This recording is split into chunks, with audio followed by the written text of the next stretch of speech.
aleluia, aleluia. O homem não vive somente de pão, mas de toda palavra da boca de Deus. Aleluia, aleluia, aleluia.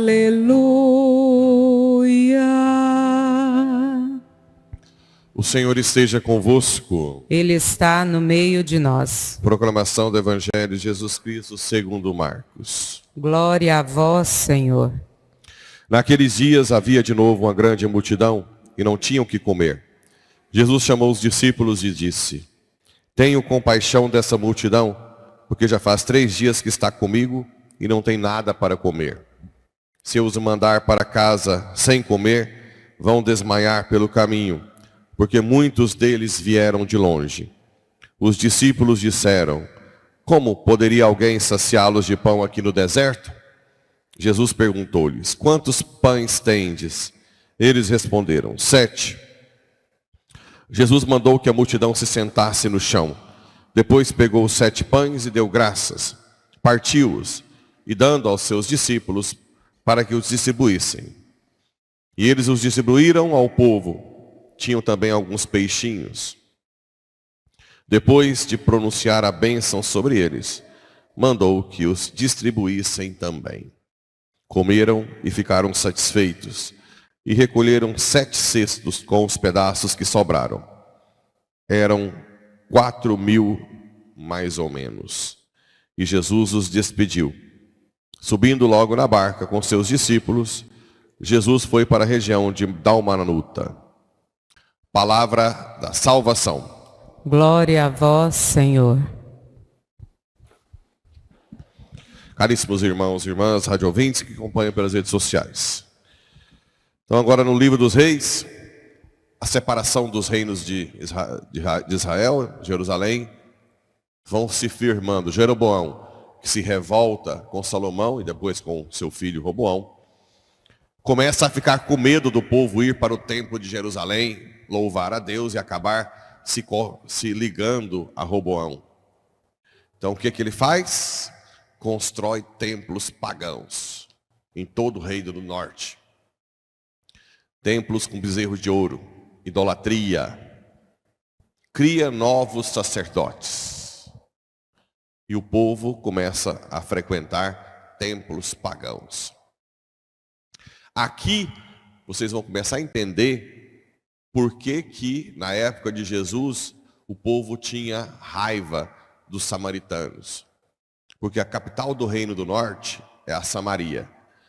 E é onde começa aqui já desde o início da separação um monte de templos pagãos. Então eles sentem, eles reconhecem o povo como um povo contaminado. Sem contar que a primeira invasão que acontece é dos assírios para o Reino do Norte, no ano 722, mais ou menos, antes de Cristo, que acabou arrancando o povo do Reino do Norte e enchendo de pagãos da Síria, né?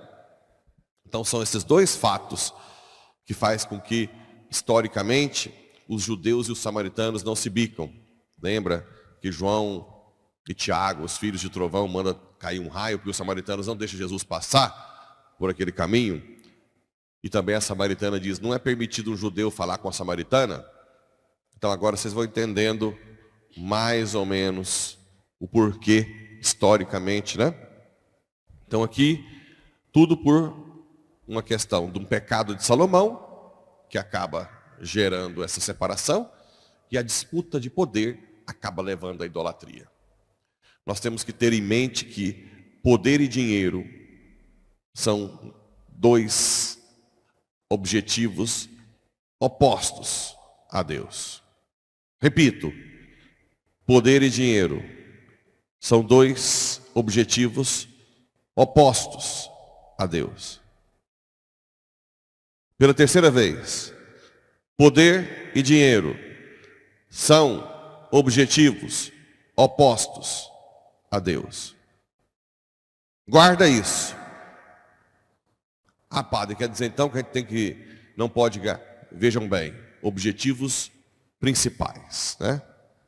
Todas as pessoas que têm como meta poder e dinheiro, não têm Deus no coração, mesmo que frequente a igreja todos os dias. Porque nada impede que frequente a igreja, que esteja até em pastorais. O coração não está em Deus. São pessoas apegadas, cheias de egoísmo, não devolvem o dízimo como deveriam, não fazem caridade, porque pensam somente em si e usufruem da religiosidade para se projetar. Não há possibilidade de se buscar nesse mundo dinheiro e poder e ao mesmo tempo Deus. Repito, não há possibilidade.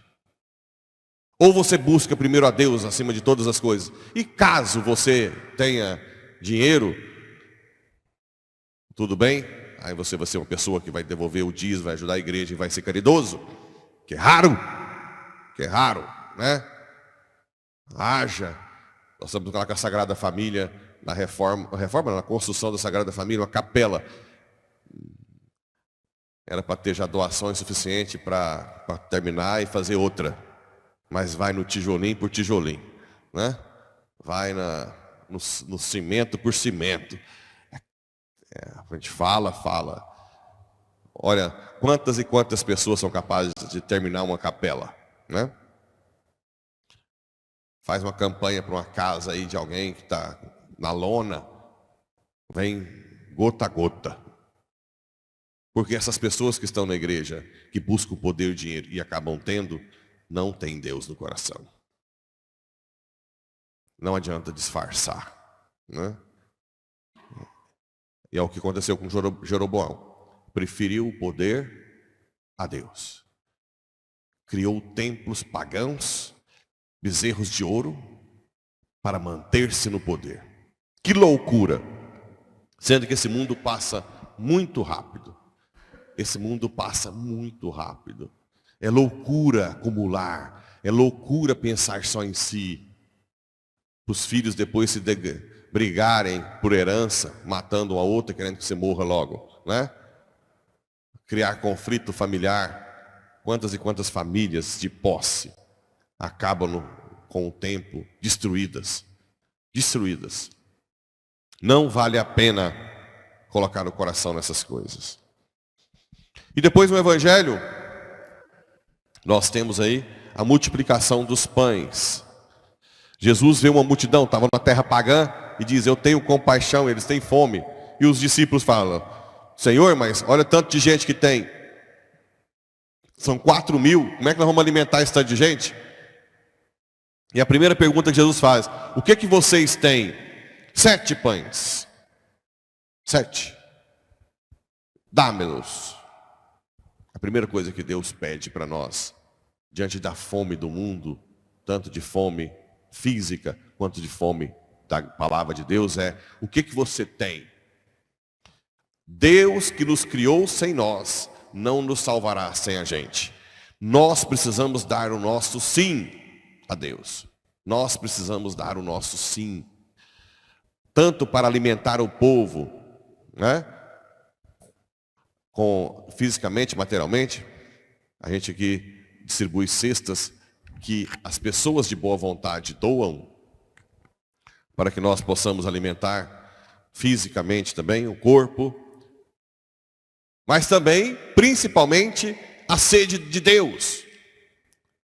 Que se vocês não falarem de Deus lá fora, não serão saciados. Porque o coitado do padre não dá conta sozinho de quê? O que eu dou conta? Mesmo uma cidade que não é tão grande igual Iporá. O que uma pessoa, só um padre, consegue, se vocês não distribuírem a palavra no trabalho de vocês, onde vocês estão, no supermercado, no hospital, no açougue, né?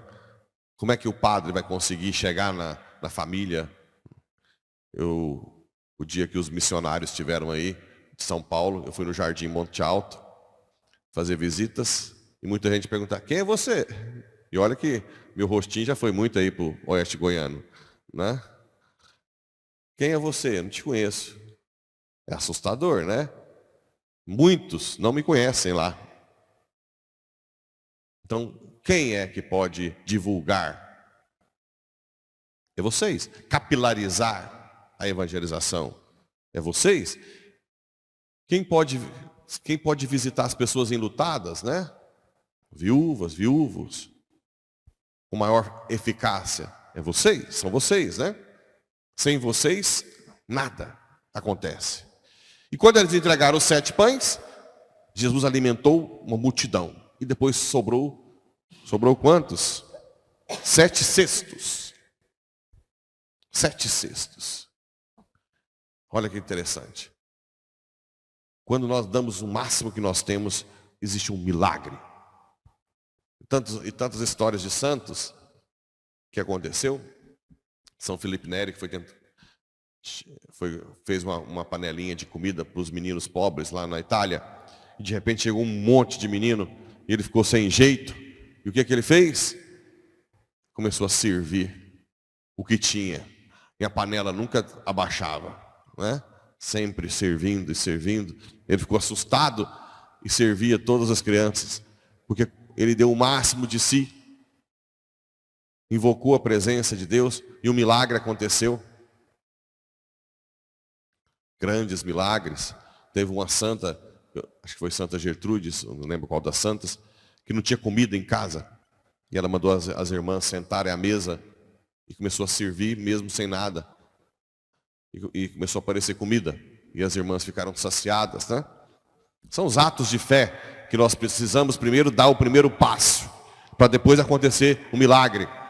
Sem contar que claro, sempre na Bíblia nós temos que pensar o que é o sinal que está mostrando. Como é que essa postura de Jesus? Mandou sentar no chão, depois pegou os 7 pães, deu graças, partiu. Lembra o que é isso? Eucaristia. Então isso aqui é a prefiguração, alguns padres da igreja falam, da Eucaristia universal, porque foi feito numa terra pagã. Então é a prefiguração da Eucaristia universal. É a preparação, mostrando que a Eucaristia também iria chegar até os pagãos. A Eucaristia não ia ficar só para os judeus. Aliás, os judeus que não aceitaram Jesus não recebem a Eucaristia, né? A Eucaristia é universal. Hoje muito mais nós pagãos do que os próprios judeus que não aceitam Jesus. Para eles o Messias ainda não voltou. Então também tem essa conotação eucarística. Então fica aí o desafio. Se você quer milagres na sua vida, de providência, ou mesmo de conversão, dê o máximo que você tem. Não dê a sobra. Sobra do tempo, sobra do dinheiro, sobra da roupa, sobra de tudo, né? A igreja, cada dia mais na sociedade hipócrita e egoísta, se tornou o buraco da sobra. Cada dia mais se dá o que sobra. Deus não precisa de sobra. Porque se você está de pé, saudável, trabalhando, foi Ele que te deu. Basta uma doençazinha, um câncerzinho para você ver o que você é. Com o seu egoísmo. E depois, espero que cada um, depois da morte, ainda tenha a chance de ver seu corpo se decompor. Aí sim, você vai ver como foi loucura viver nesse mundo fechado, no egoísmo, querendo dinheiro e poder, ao invés de querer salvação, conversão, caridade. Que Nossa Senhora nos converta, enquanto podemos, antes que seja tarde demais.